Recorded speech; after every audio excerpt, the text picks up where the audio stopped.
All right, welcome back. We are COMP397. That's web game programming in the winter 2021 semester at Centennial, and it's week one, part two of our course.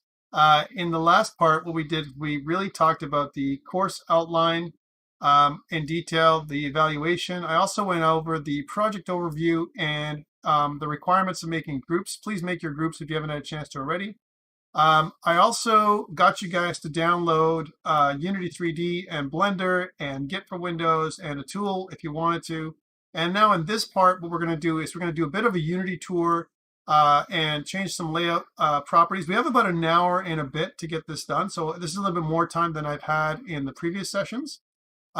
So again, what we're going to do is we're also going to learn about Blender in like 2 minutes. Which you're going to do as well. Not a lot of Blender today, but a bit of an intro to Blender. And then we're going to import our Blender file into Unity, and we're going to push to GitHub with Git Kraken, which is something that I want to show you. And finally, I'm going to review the requirements again for the lab that's due tonight and your assignment that's due next week. All right, so that's what we're doing for the second part. Let's get to that. So let's suppose, I'm just going to minimize these things. Let's suppose that you've got Unity downloaded. Hopefully you've got Unity now, 2020.2.1F1. I want to make a new project. So again, in order for you to get there, you need to, again, register for Unity. It's a free registration and sign up. And you need that in order for you to use Unity 3D, okay? And I'm not sure, Dylan, sorry to bother you, but did you have a chance to install Blender? How did it work?Id you restart your system? Everything okay? I brought my dad for a second to just quickly look at it, Yep. and it's a little complicated. We were looking at the device, I forgot what we call like device settings Yep. on everything, and he's gonna, after class is done, we're gonna sit down and look at it a little bit more because I didn't want to drag it into the class. Sure, no problem. Okay, let me know if I can help again during the last part of class. All right, so cool. So if you've, for the rest of you, if you've downloaded and installed Unity, then what I want you to do is click on New in Projects, and I'm going to do this. If you have multiple installs, like I have here, then you're going to see that I have to choose which one I want. I want this one, 2020.2.1F1. That's where I'm going to start. There are several templates that 2020.2.1F1 have available to you. The two new ones are Mobile 3D and Mobile 2D. I'm not going to choose these right now. I'm going to choose the Mobile 3D or the regular 3D version. And by the way, if you look at, there's also a link next to each of these templates that tell you what they are. All right, so that's what it describes them. So if you want to make a 2D game, you choose 2D, and it optimizes the camera for that. And later on we're going to choose Mobile 3D as we get into the second half of the course. Okay. For now, we're choosing 3D, and we're going to change the project name so it matches what we have for our in-class exercise or our lab. So this is going to help you with a lab. I'm going to call it COMP397. And then in the winter 2021 semester, that's how I usually code it. And then it's going to be lesson 1D. And you guys are the D team because I've kind of been doing this all week from Monday. Monday was the A team. And on Monday, when I record this, you'll see lesson 2A. And then if we do other ones, it'll be B, C, D as well.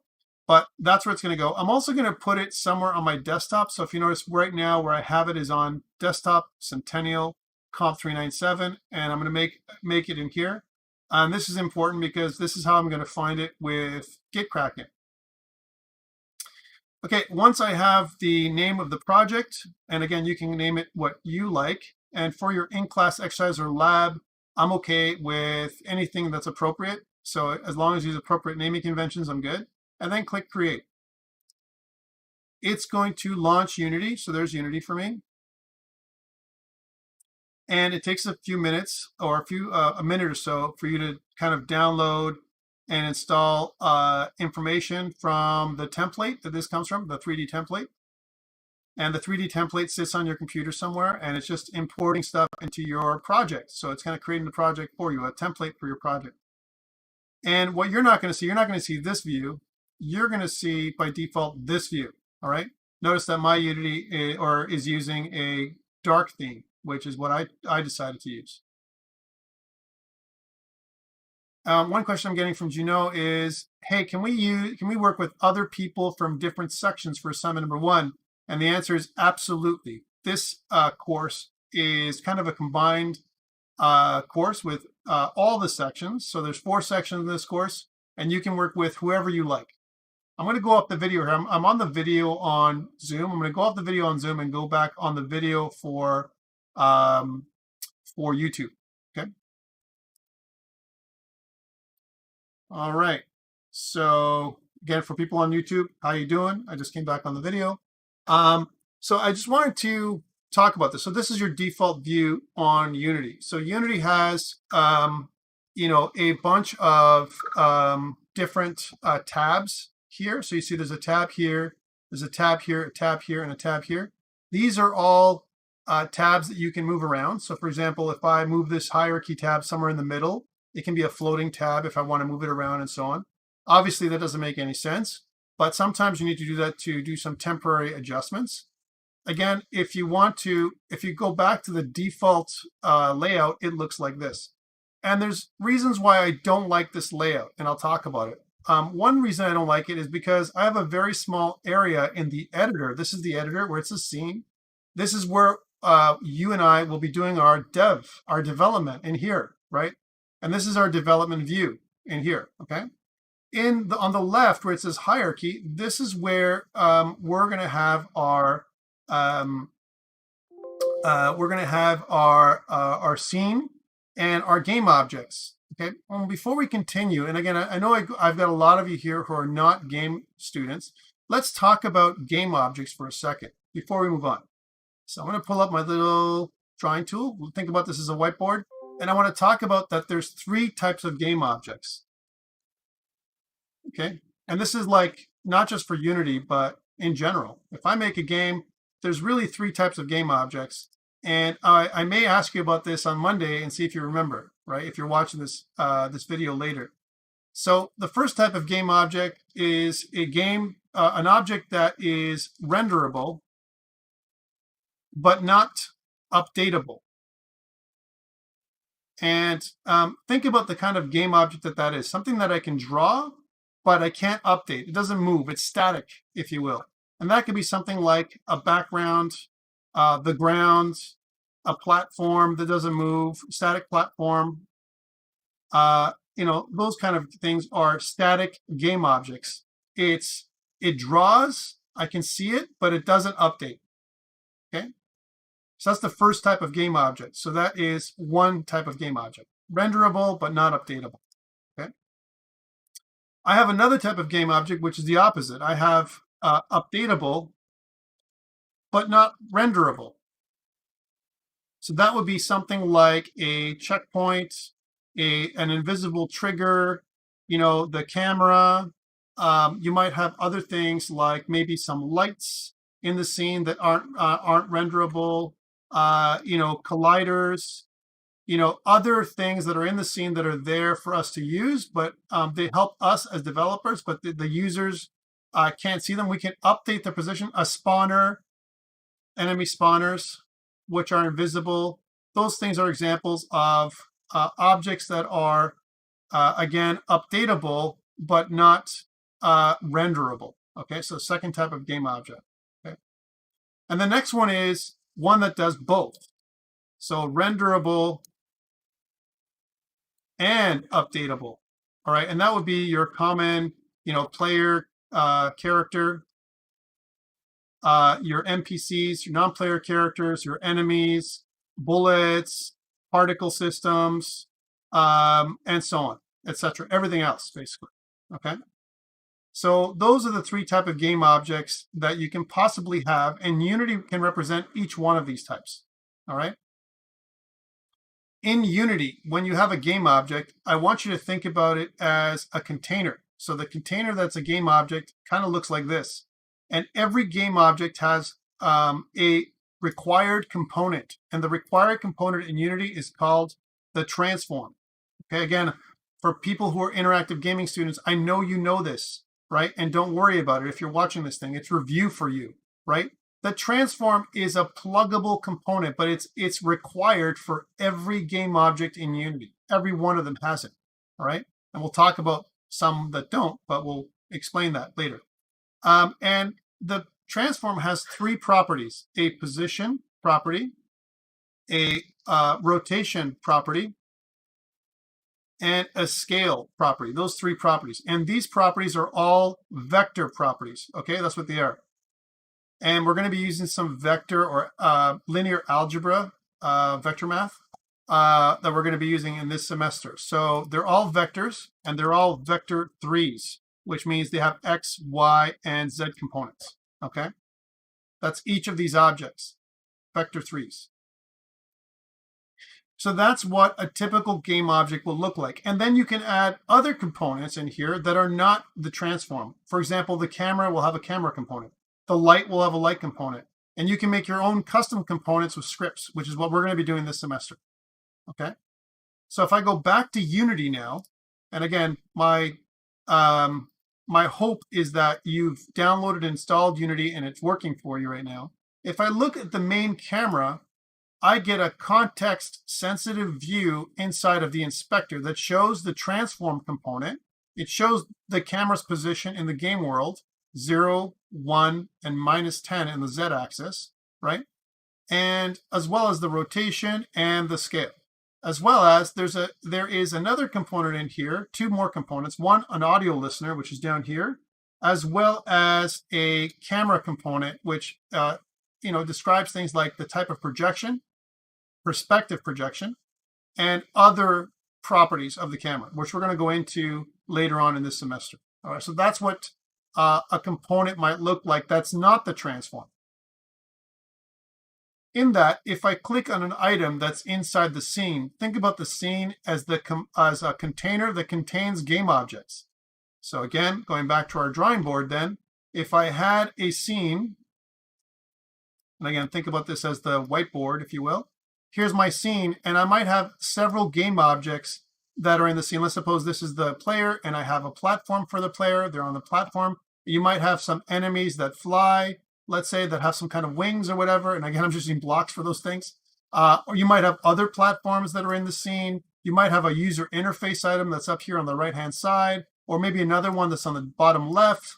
And each of these things that are in the scene are game objects, and the scene itself is the container, the higher level container, right? Which is almost like the parent of all the game objects. It contains game objects. That's what it does, all right? Whenever I want to think about a scene for you, if you're a non-gaming student, think about it as the screen on your phone. Every time you go from one screen to the other, in your mind, think about it as a scene. And when we think about the idea of scene, think about scenes and players, like the idea of theater, players on a stage and the scene. And that's what we're, why it's called the scene in Unity.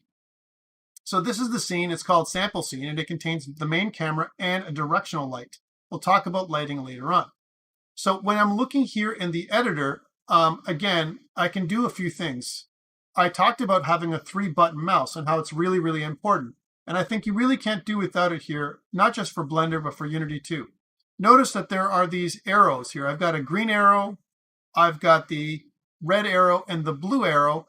These have been activated because of this little button on the top left, which is the move tool. And I can drag the camera across different, axes. So I can move the camera around in the scene, right? By using these arrows, right? Let me just undo those changes. Control Z to undo again, and undo again. So I can put it back at the origin, wherever it was. Okay, that's the camera. If I right click in the editor, again, this is where we do our development, I can kind of orbit around where I am, me as the developer. This is me orbiting around, like looking around the scene kind of thing, right? I can also keep the right mouse button clicked and use the WASD keys to fly through the scene, just like I would if I was in a first-person perspective game. So I can use the WASD keys to do that while I'm pressing the right mouse button. Again, super important to have a 3-button mouse, okay? If I use the middle mouse button, I can pan around the scene, okay? As an example, I can pan the scene, okay? Same thing if I use the shift key and the the right button or the Alt key, if I use the Alt key and use the right mouse button, I can zoom in to the scene. Same with if I use the scroll wheel, I can zoom in and out of the scene. So this is kind of the way we can navigate around our scene. Okay. On the right, there's a gizmo on the top right corner, and that allows us to do other kind of adjustments. I can snap to different parts of the scene. So I can snap to the back. This is our back view. This is our left view. So it shows it right here. This is our top view, and so on. You can snap to different parts of the scene if you're looking around it. And then I can just fly through it again. I can right click. Here's our perspective view, and I can right through and fly through. I can spin around and look the other way again. And sometimes what I want to do, I want to kind of look around the scene. I can also use my E key to go up and my Q key to go down. So I can move around the scene and navigate through it. And I'm seeing the perspective, the camera what the camera is seeing right now. Okay, so that's how you navigate through the entire scene. So that is the scene and the main camera game object and the directional light game object. On the bottom, I have my project window where I have all my assets. Notice that it's a large folder looking thing. And again, I'm not really happy with this layout. Why? Because the scene is way far away from my inspector, and there's a large area here for my assets, and I don't need this large area the way it is. So I want to readjust things. There's also the game, which is a preview of what it's going to look like for the player. The scene is what it looks like for me. And there's also the asset store, which is where you can get your free assets, where you can search online if you check this out. It's not bad. This is the default view. But what I want to do is I want to move, and I want to make a better view for us. I want to go to default, where it says default in the top right corner, and go to tall. Let's go there. Tall is going to give me this view. Again, all I've done is reorganized all of the views, the different panels in my editor. And what I can do is I can give myself more real estate. Screen real estate is what I'm talking about here. So you can see more in your developer view. And I can switch to my game view. Or I can, if I want to, sometimes in a pinch, I can take my my game tab, and maybe I want to put it so I can see it in a split like this, where I have the scene, my developer scene on the top, and I have my game view on the bottom, and I can see exactly what's happening from my game view when I modify my editor. Okay, but typically I don't do this. Typically I like to work by switching from scene to game. Okay, a lot of times I do that. One thing that's missing from this view is a little console, because we're going to do some coding, and I want to be able to see a console for debugging purposes. You can get that from going to the window, going down into general, and then going across into console. So please go there and grab the little console window, and then drag this console over here on the bottom of the project window. So again, going down and dragging it in there, and you can see that it snaps to this little project window down here. So you can see I've got three windows: the hierarchy, the project window, and the console, as well as the inspector on this side. And it's nicely, tightly packed on the right-hand side. Again, if you like to work with this on the left-hand side, you can certainly do that as well. I like to work on the right and with my scene on the left. And this is kind of what Visual Studio looks like too, yeah? I have my Solution Explorer on the right, and then I have my editor on the left. Typically, that's how I work. One thing I want to do to change this is see where my assets folder is massive, it's large. I like to use the little slider control to make it into a list like this, which is a lot better. So that's what I start off with, okay? So now that I have that set up for Unity, right, as an example, I have my layout the exact way I want it, and I want to save this layout. So I want to go where it says tall, and I want to click on Save Layout and name my layout. And I've done that with Tom's 3D layout. You can call yours whatever you like. And if you see this, I can go back, and you can see that now I have the exact same thing. Even if I mess it up, and let's say, for example, I by accident tear it off, and I make a big mistake, and something weird happens with my layout, and all the windows go all over the place like this, as an example, and I'm like, wow, man, I can't do anything, and it looks terrible. I can always go back to here and click on Tom's 3D layout, and back we are to normal. Okay, so that's what I want you to do first. So create your own layout, save it. Next, okay, that's the first thing.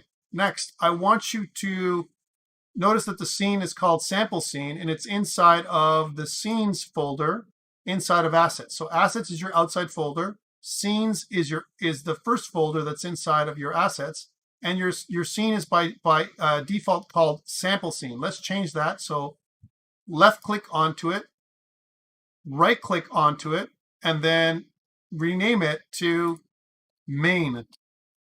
It's going to ask you to reload the scene, and that's okay. Reload the scene.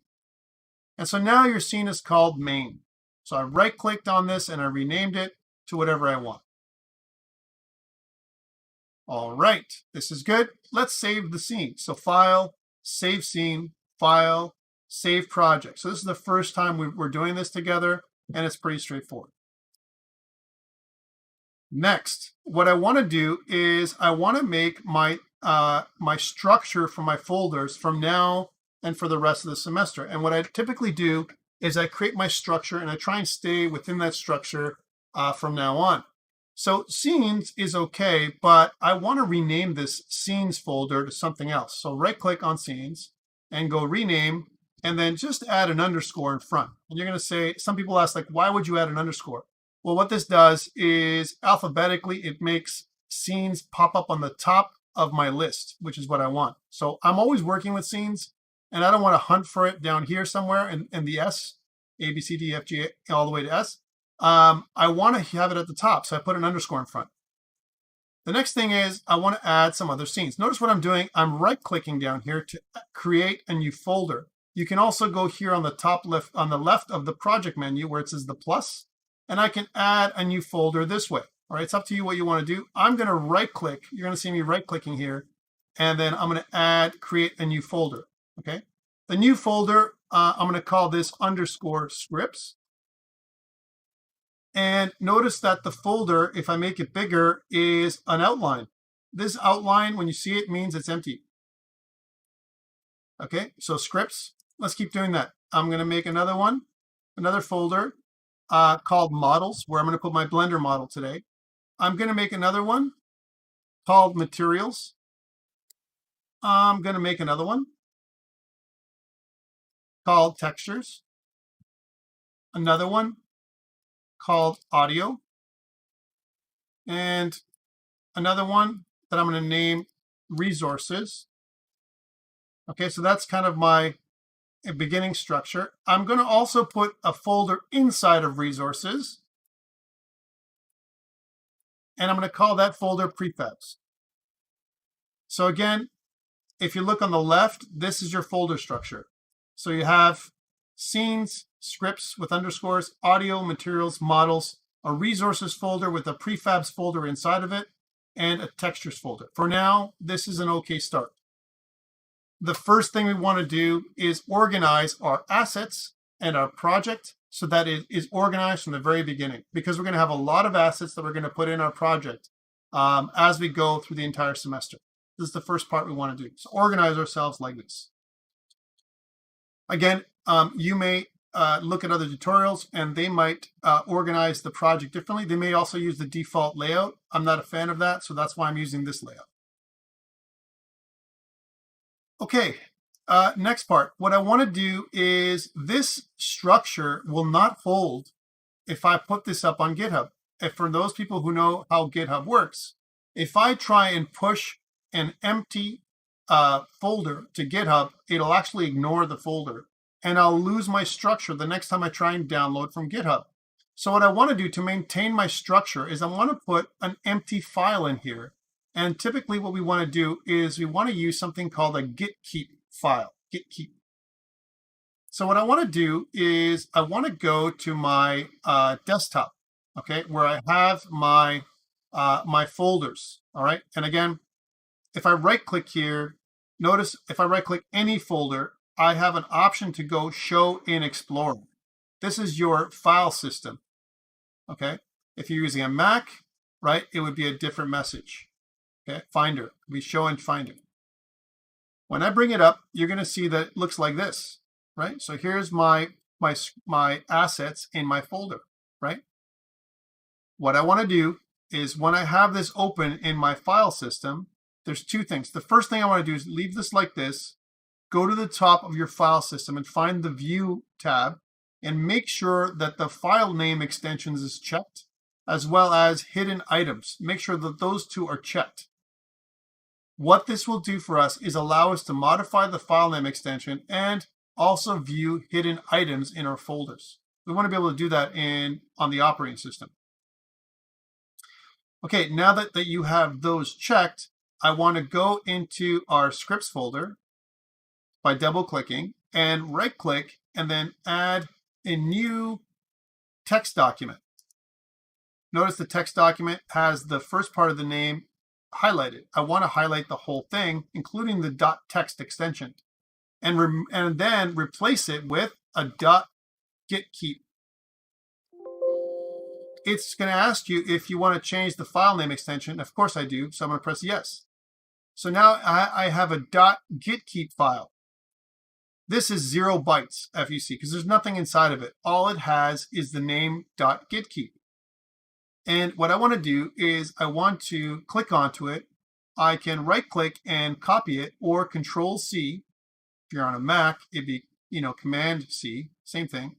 Control-C, and I want to go to back out to Assets by clicking this little link up here in the navigator, and then go into my audio folder and paste it in, and then paste it into the other folders, all the ones that are empty,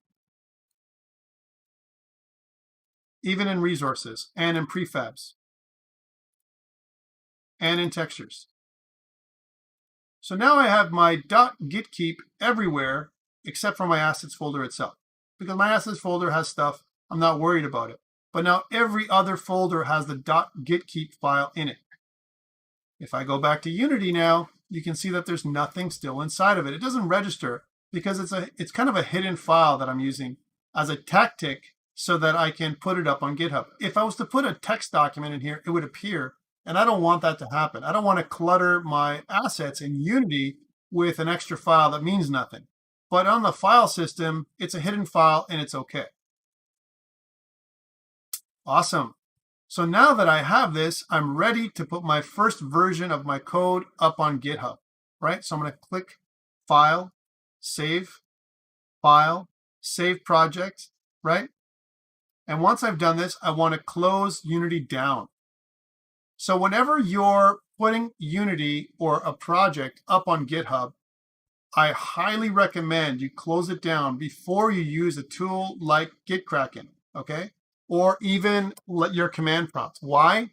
Because Unity by default, unless you otherwise tell it to, it holds a lot of these meta files open. And what happens is it could corrupt, especially older versions of Unity, it could corrupt some of the assets that appear in Unity if you keep it open while you try and send it up to GitHub. So it'll work, it'll send it up to GitHub, but when you download it again, or if you give it to a friend, it may not work properly, right? So that's why it's a great idea to close Unity down in order for you to put it back up on GitHub.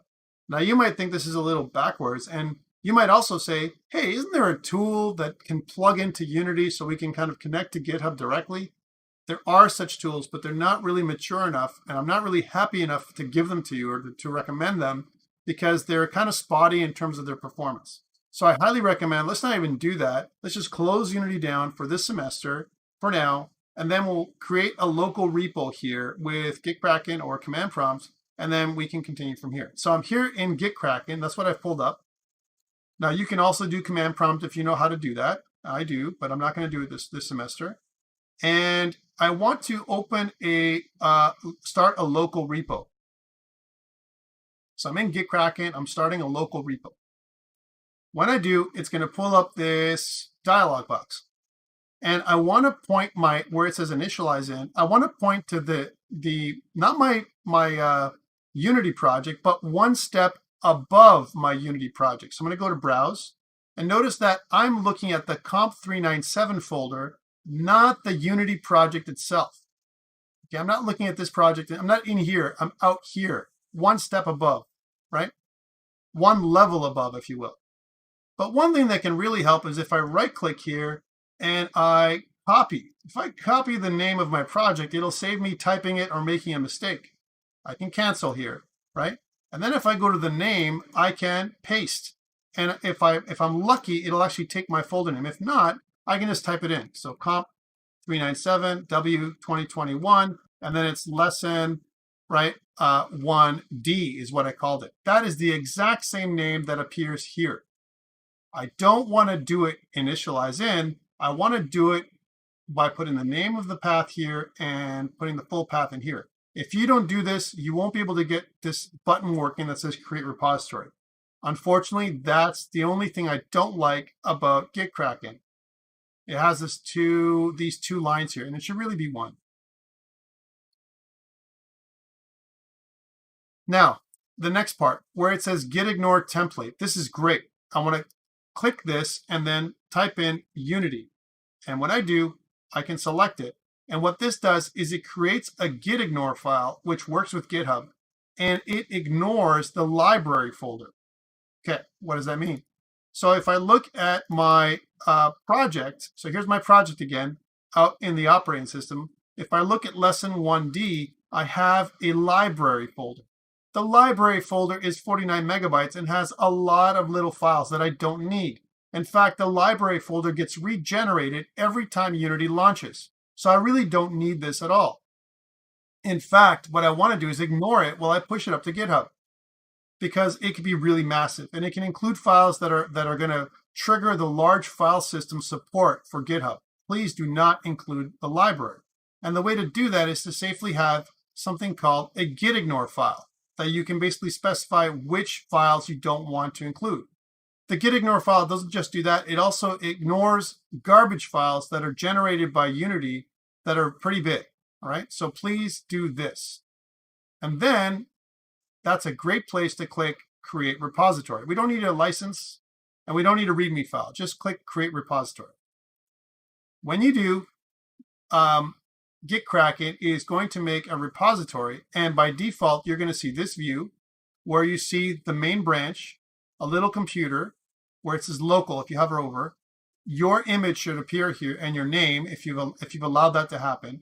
When you installed Gitkraken, you may have been asked for permissions to manage your GitHub account. I gave Gitkraken permissions. All right. Or it might happen now. It really depends on the version you're downloading. Here, it's created something called an initial commit for me, and it doesn't include any files. It's almost like a precursor. It's initialized my repository with 0 files mapped or tracked. But on the right, it's showing that I have 41 files that are unstaged or untracked that are part of my project. I want to stage all changes. When I do that, I've just flagged all the files in my project for tracking, so I can track them from a version control perspective. Okay, and on the bottom, I can apply a message. I can say, added project files. And then I can click commit changes to 41 files. So this message is going to create, it's a friendly name for the snapshot that I'm going to make that keeps track of all of the files in my folder. I'm going to take a snapshot, and this is the friendly name for the snapshot. And we call the snapshot a commit. That's what it is. So let's make a snapshot or a commit of my file structure. Commit. On the left, you're going to see that now my main branch has moved away from my initial commit into the head of my Git branch is here at added project files. And this is my local project. It's not connected to GitHub in any way right now. Okay, I want to push this to GitHub. And you're going to say, wait, Tom, you don't have a repository. You're right. Let's try it anyway. I'm going to click push. And it's going to say, hey, Gitkraken's going to come up with a message that says, there's no remote to push to. Would you like to create one? Yes. And what it's going to do is, if you've given GitHub permissions to manage, to be managed by Gitkraken, by the way, you can do that for GitLab, Bitbucket, and others, right? Then it can manage your account. I'm going to manage the Centennial College account here. And you can see that the repository name is going to match with the one that I have locally. This is good. Notice that the remote name is origin by default. That's a convention. I can add a description if I want. I'm not going to do that now. And also I can change the access. Right now, by default, it's public, but I can certainly click on private. Microsoft, when they bought it, and over the last year or two, we've been allowed to create unlimited private repositories on GitHub. Originally, you only had a limited amount, and only if you were a student. Bitbucket has always allowed private repositories, and so has GitLab. But anyways, this is the way we're going to create it. Let's create the remote and push my local references. So if I click this, all of a sudden, you're going to see it doing its work in the background. And when it's done, it's going to say successfully created repos. Hey, do you want to view this on GitHub? Sure, let's view it. So it's going to open up our browser right on GitHub where I have my repository. And you can see now, here's Centennial College and COMP397 W2021 lesson 1D, and this is my project. And if you go back to GitHub, to Gitkraken, you can see that I have two symbols here, a local symbol as well as an origin, the origin remote, which is GitHub, right? So I have both, and they're in alignment, they're synced. Okay. So this is our first push, and what you're going to submit later on for in-class exercise 1 or lab 1 is what we call it, is this link right here, the link to GitHub. We're not done though. This is the first part. All I've done is created a base project that we're going to build on with the next thing that we're going to do.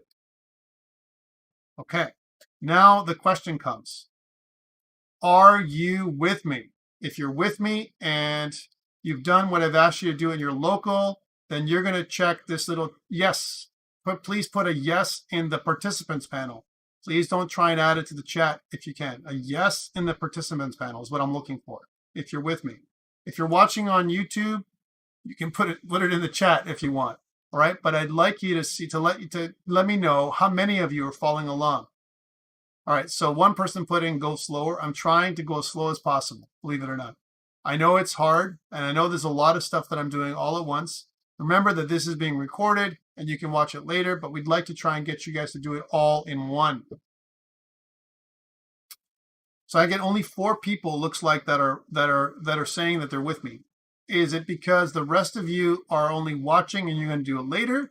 Or is it because you're having trouble doing what I'm doing? If you're having trouble, put an X on your participant panel, so I know that you're having trouble. Okay, maybe you're just watching and you're going to do it later. And Dylan says you don't have Gitkraken yet. Someone says go a lot slower. I hear you. Irvin, I'm trying. I don't want to go too fast either, but I need to move ahead because there's a lot we're covering. All right. You can use whatever, you can use whatever tool you want. GitHub Desktop, it doesn't matter to me. I'm not going to monitor what tool you use. So the question was, can I use this GitHub Desktop instead? Absolutely. If you want to, you can use whatever tool you want from me. I just want you to put it up on GitHub. All right. So I'm going to assume that some of you or most of you are not responding, but you know what to do. And you're watching me putting up on GitHub. You can also use command prompt. So if I use command prompt as an example, I'm going to pull this up because I have a little bit more time this time around. And if I navigate to where I am on the desktop, so if I go to OneDrive and then desktop and then Centennial and then COMP397, right? And I go in there, you can see that I have my 4 lessons I've done this week. Let's go into COMP397 and then W2021 and then lesson 1D. And if I do that and type in git log, you can see that certainly I have the same information available through command prompt. All right. There's also git status, but you can see that these are the commit numbers and they're unique, right? And you can see where the head is pointing to. It's pointing at the origin and main and main. That's telling you that you're in sync. All right, so you can also do it that way. Great. I'm going to pull up Unity again. Let's launch Unity one more time. So I'm going to go back to my project. I'm going to go back to Unity Hub, and you can see that I have my project now in projects in Unity Hub. I'm going to click on the project, and it's going to run it again. So nothing has changed, so it should launch fairly quickly, but it's going to try and import stuff. If you remove your library folder for some reason, or if you download it from GitHub and there's no library folder, what's going to happen is it's going to import, and the import's going to take a little bit longer. All right, let's leave Unity open, and let's now work with Blender. And this is Blender in 2 minutes. All right, here's Blender. And Blender is, here it is. And you can see that by default, Blender has these lines. It looks like, again, you have this massive infinite plane in Blender that kind of fades away in the distance. It's dark mode. I have a camera over here in the scene, and I have on the right-hand side a light. The way I'm moving around in the scene is I'm pressing the middle mouse wheel down, and then I can orbit around the three-dimensional cursor that's here. All right, so that's what I'm doing. I'm orbiting around the three-dimensional cursor by using the middle mouse wheel and then just dragging my mouse around. If I want to zoom in Blender, I can scroll in with my mouse wheel and scroll out, okay? And if I press my right mouse button, because that's how I'm selecting, I can actually move my object around the scene. If I don't like that I've done that, I can undo by pressing Control-Z, or I can go to Edit, Undo. All right, I have a default cube that I have in here, okay? So there's a default cube that I have in the scene, right? By the way, the other thing you can do is press the shift key. If I hold the shift key down and I press the middle mouse wheel, again, I can pan around the scene, right? That's what I'm doing. Again, if I just press the middle mouse wheel, I can kind of orbit, and if I shift middle mouse wheel, I can pan, which is pretty cool. All right, one thing to note is that there's no gizmo by default on the scene, but that's okay. We can add it later. For now, I have this really default cube, and I want to get rid of it. And some people earlier said, like, this default cube, we always get rid of the default cube. And you're right, we always do, but sometimes we start with it too. And we might do that on Monday. Let's get rid of it by pressing the X button or the delete key. It'll also get rid of it. By the way, if your shortcut keys are different than mine going forward, then what you want to do is press the space bar or the search functionality, or F4 if I want to search, okay? So if I press the space bar, because that's how I set up Blender. Remember that when I made Blender come up, I selected select with right and space bar with search. That's what I wanted to do with Blender. And I decided that the theme was going to be Blender Dark. You may have chosen a different way of setting up Blender, and that's okay. But you can always reset Blender like I talked about earlier. All right, so now that I have nothing in the scene, I'm going to add a plane.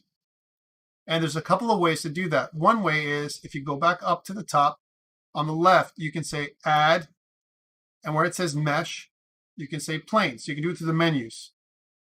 Again, I find that this is a really slow way of doing it, and what I want to do is add a plane by the shortcut keys. The shortcut key for me is Shift-A, which takes me to the mesh, and then I can add the plane. Or you can always go through the search bar, so press space bar, and then add plane. And if you look, there is Shift-A, tells you what to do, and I can click on this, and it'll add a mesh plane. When I do, let's do it from Shift-A. If I go Mesh Plane, it'll add a plane to the scene like this. Notice on the right, in Blender, there's also an inspector. And the inspector in Blender is similar to the hierarchy in Unity. One thing that's different about Blender than we see in Unity is that in Blender, we have Z. The Z axis is up, and the Y axis is on the ground plane, and so is the X axis. But in Unity, that's not the case. In Unity, the Y axis is up, all right, which is a lot different than what we would have seen in Blender. So that's Y is up in Unity. That's a difference in orientation. We have to adjust in Blender. So here we're Z up. Okay, just mentioning this so you see the differences.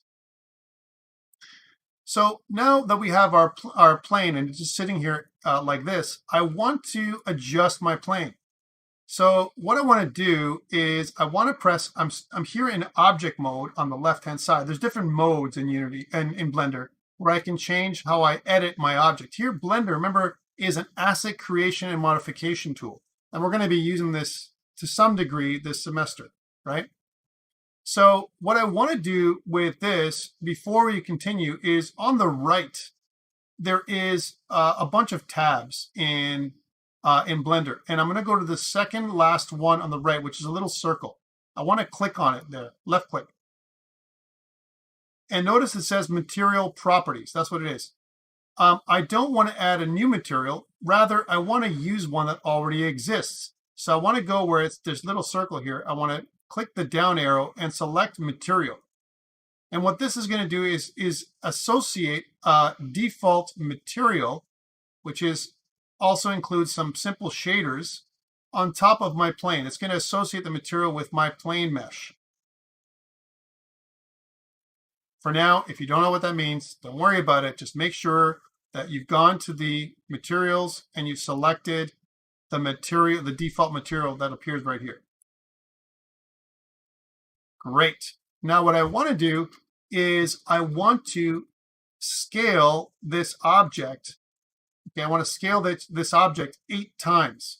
So the way to do this is I want to press the S key for scale. And if I just do numeric, like by eye, it'll scale it across both the X and Y axis.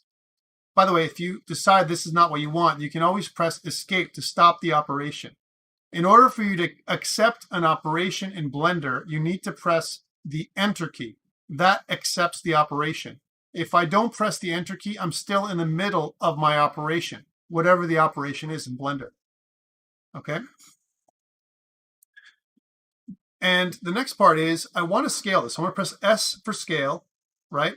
And when I scale things in Blender, right, I want to select the number. I want to numerically scale things. So I want to scale it 8 times, but I want to press 8 in the numeric keyboard or on in the top keys. So press the 8 button. And what this is going to do, if you press Enter now, it's going to accept that, and that's going to scale the object that you see here, this plane, 8 times, which means, notice that I have these little divisions, these grids. I have 1, 2, 3, 4, 5, 6, 7, 8. I have 8 squares to the right of the X axis and 8 squares to the left of the X axis. So it's 16 by 16 by 16 and so on. This is doing things like this, but you can also do things numerically. And the way to bring that is you can use the N button, so Norman, to bring up the Numeric Transform. Notice that it says my scale on the X, Y, and Z is 8. My dimensions are 16 meters by 16 meters. Each of these squares represents a meter in Blender. By the way, meters are the default units in Unity as well, which makes sense, which is good. Okay, I can hide this again. I can toggle this on and off by pressing the N key. So I can toggle it on and off.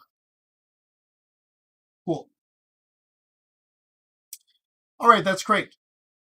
So now that I've scaled it up 8 times, I want to move from object mode into edit mode. Let's do that together. So again, I'm moving from object mode. I'm going to move into edit mode by clicking this button, or if you've got my shortcut keys, press Tab. Tab will move into edit mode. Notice when I move into edit mode, I have the vertices that are highlighted, that are selected, and the entire plane looks like it's kind of orangey. This is everything selected. Select all. And the way we can target selection or toggle selection is press the A key. I can select all or deselect all with the A key. Okay? This is great. Now, what I want to do is I want to subdivide this plane into smaller divisions. right? In fact, I want to make it a grid that's 16 by 16. Right now, it's one big quad. That's what it is. All right. So how do I do that?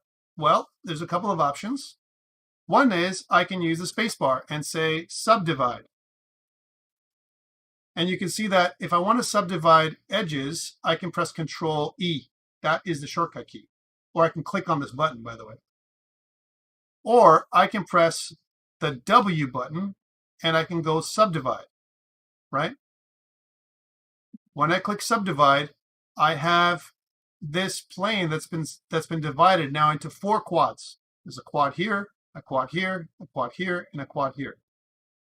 A quad is 4 vertices. All right, cool. And there's also the vertex in the middle that's selected. On the left, we have an adjuster for another little property for the subdivision. So once I subdivide, the subdivide is not done. My subdivide operation is still active. I can adjust it by sliding it to the right to increase the number of cuts. So I want to increase this number to 7. And now I have 7 cuts. I've cut this plane 7 times. All right, so I have 1, 2, 3, 4 on the right side of the x-axis, and 1, 2, 3, 4 on the left side of the x-axis. Cool. I need to subdivide it one more time, but I don't want to do it through the tool. I want to press W again or Control and E again. If I do that and I subdivide again, it's going to cut it exactly in half. And now I have 1, 2, 3, 4, 5, 6, 7, 8, and exactly matches the grid that you see on the outside.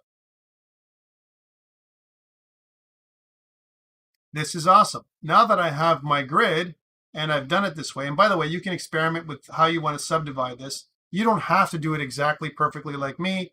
You can do less subdivisions if you want. For this example, it's just an example of us making an object in Blender and bringing it into Unity. That's the exercise today, okay? And we're doing it in 3D, of course. Okay, cool. So we've got this object. Let's deselect all by pressing the A key. So I'm deselecting it all. Again, the reason why this looks this way is because I'm in a vertex select mode, right? The only way you can't subdivide is if you're not in edit mode. You have to be in edit mode for you to subdivide. And you have to make sure that everything is selected, Waleed. So that means you have to press the A key to select everything, and then you can click subdivide to do it. The search bar will only work if you're in the right mode. So you need to be in edit mode.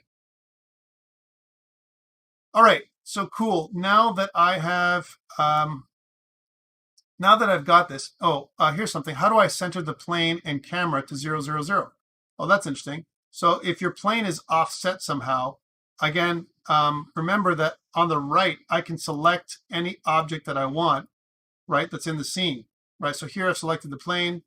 And if I want to come out of edit mode and go into object mode for a second, so I can click this link and go from edit mode to object mode, then if I press the N key, you can see that right now my location is 0, 0, 0. But let's suppose your location isn't that. And it's, I don't know, something else like maybe it's a 10. You can see it's something like that or something. You can always go back into the location and press 0, and it'll just shift everything back to the middle. All right, so that's how you can do it. And that's in object mode. If you're in edit mode and it's moved, you would do the same thing. You go into the properties menu by toggling into the N button, which will bring this up, and then you can do other things in here.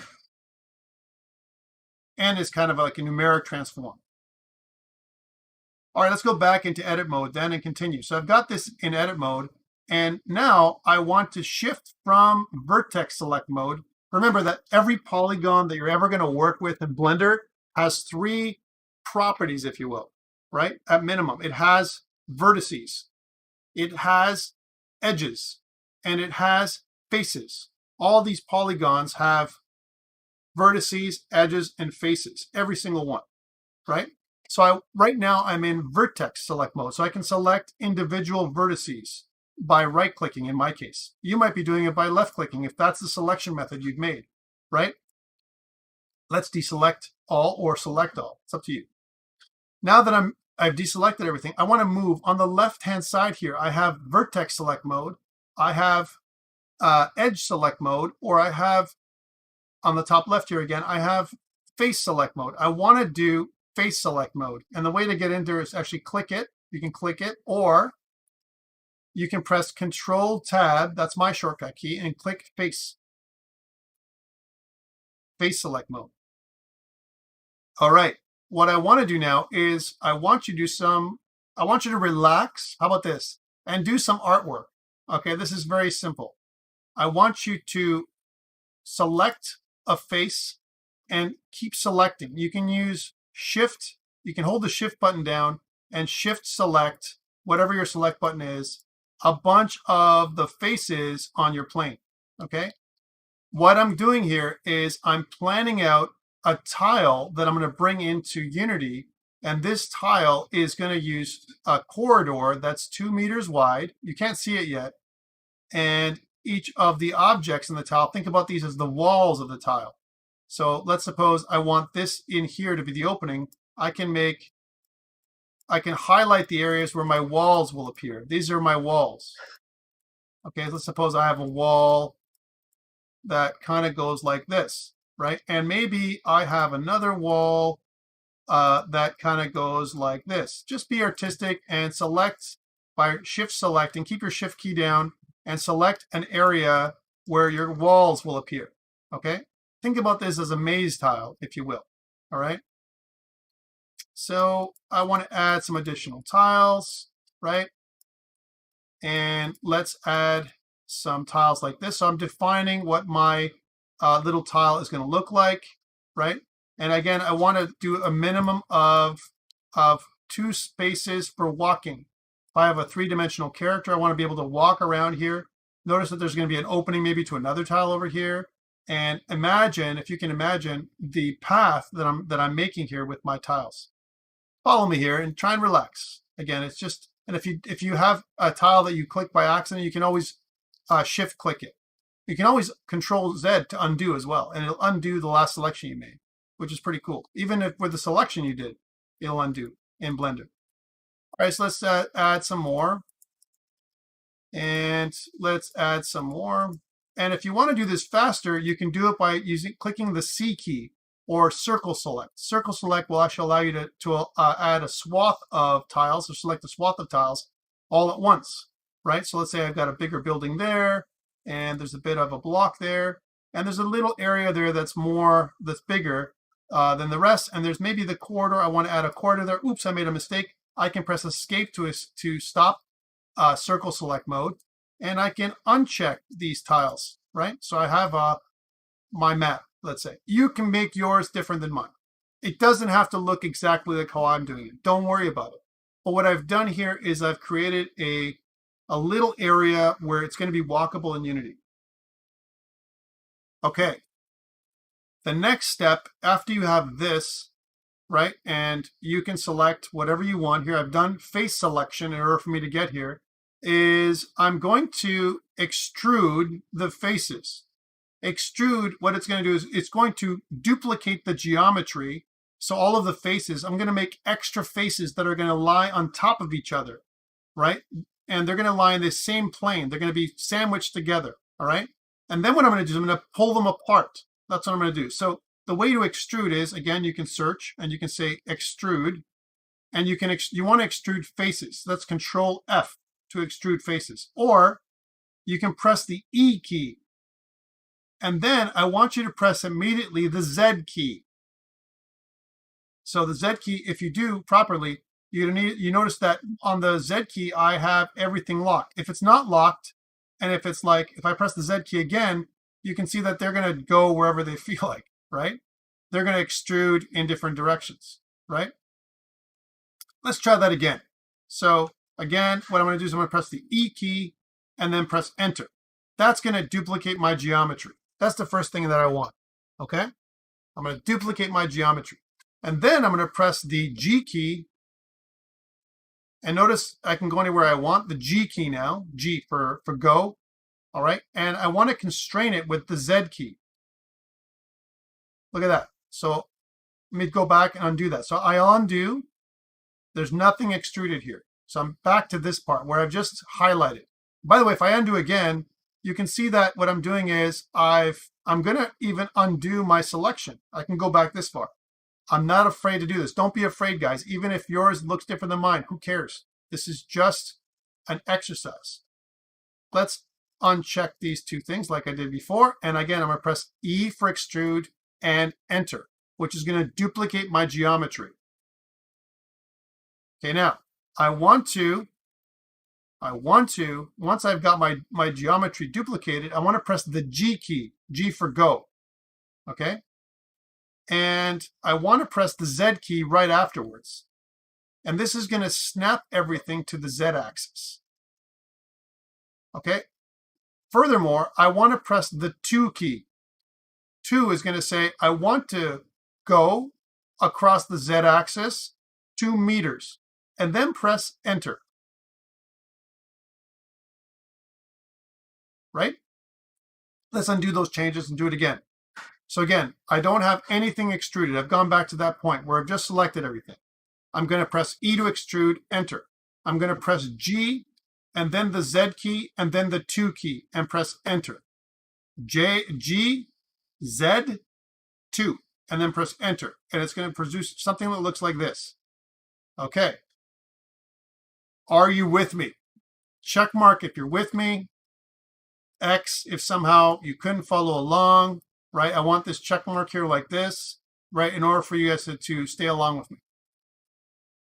I got a few people that are following along. Thank you guys. And hopefully you're following along on YouTube as well. All right, so thank you for that. All right, so now that I've got this, I want to save this in Unity. So I'm going to go to File. I'm going to go to Save. And I'm going to specify where I want it to go. I'm going to go to where my Unity project is. So Desktop, Centennial, COMP397, in my Project folder, in my Assets folder, in my Models folder. Whew, lots of places. But I'm specifically going to where I want the model to be because this is a model or a mesh. And I want to change the name of my file to tile, T-I-L-E, tile.blend. And then choose Save Blender File.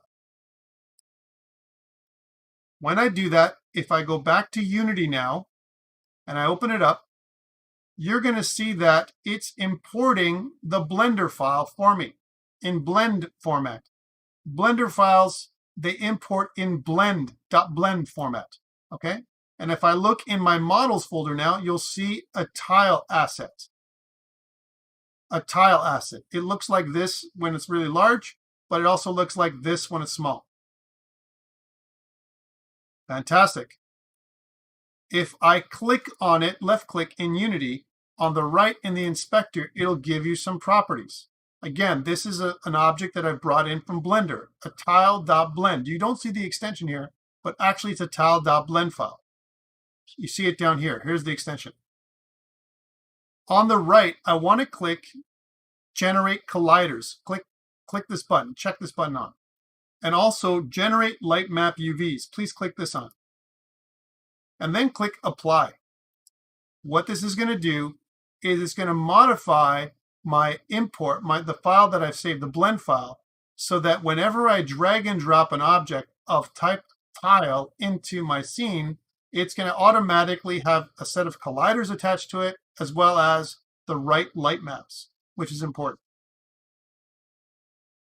Okay, what I want to do now is take the tile and drag it into the scene, and we need to make some modifications to that too. Let's do that. So tile, left click and drag into the scene. And now you're going to see the tile appear in Unity. Exactly, for the most part, what it looks like in Blender. However, there's this weird light that's coming on. Why is that?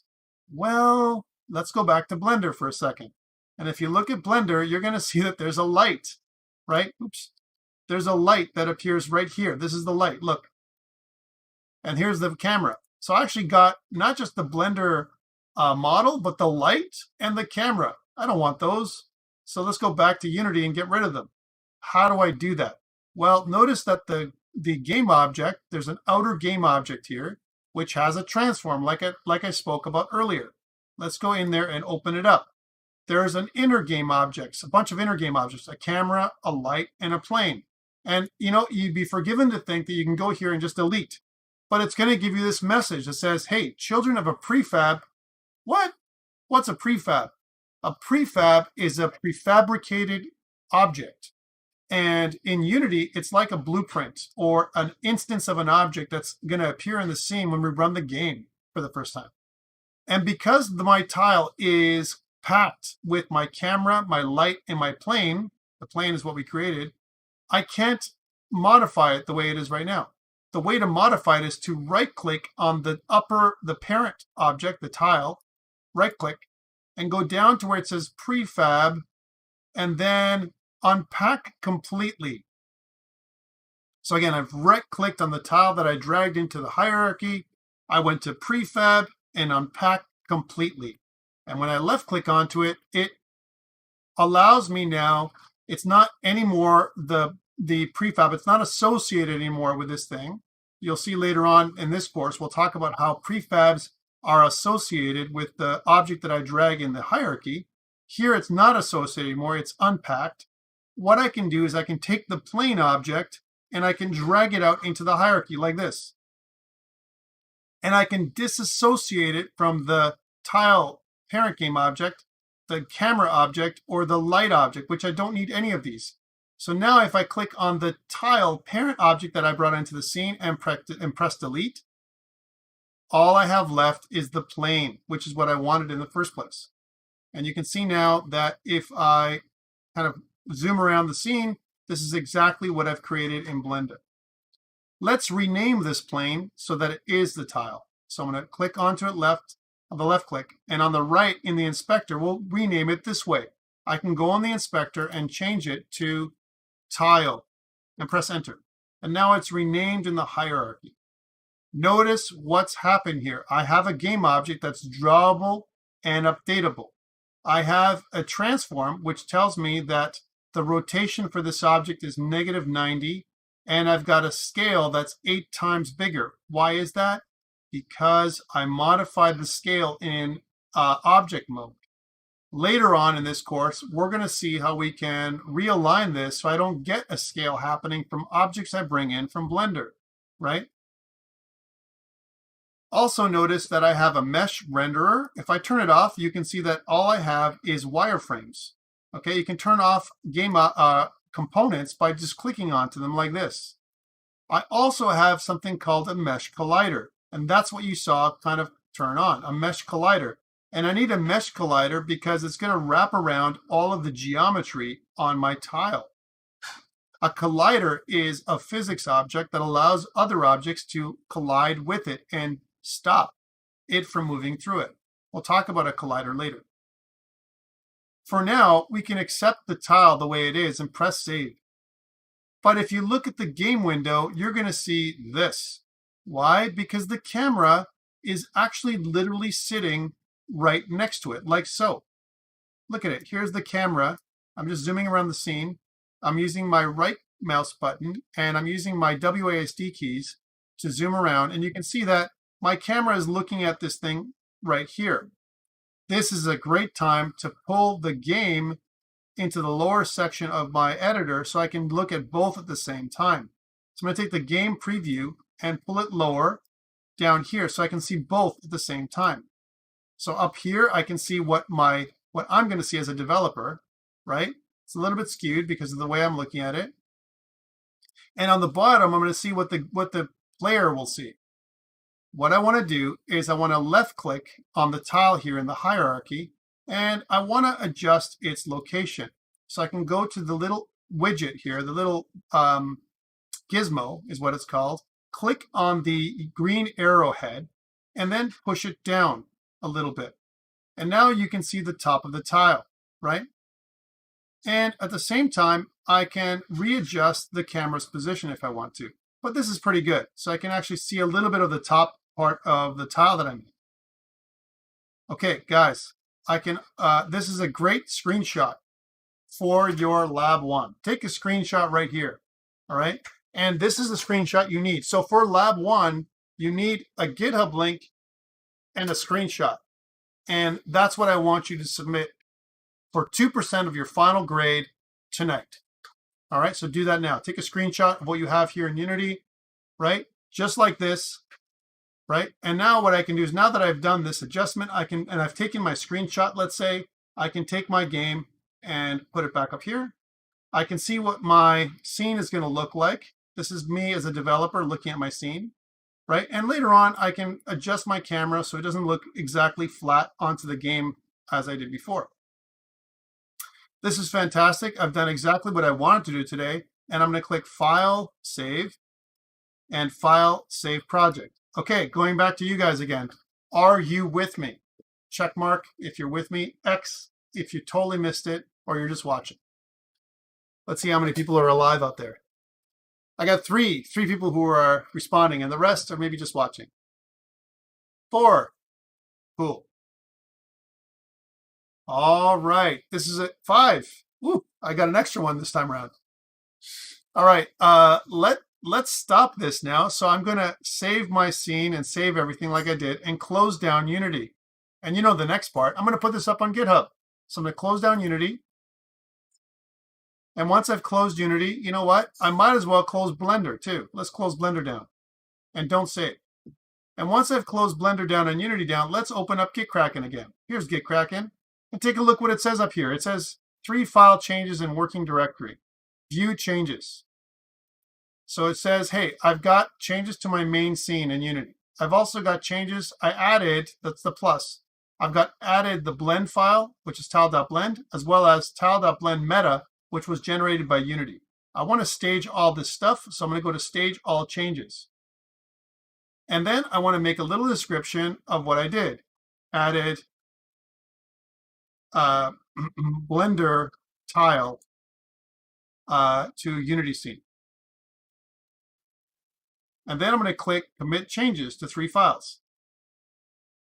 And then I want to sync. Notice here on the left how locally I'm ahead of my remote. My remote shows it's behind the local branch.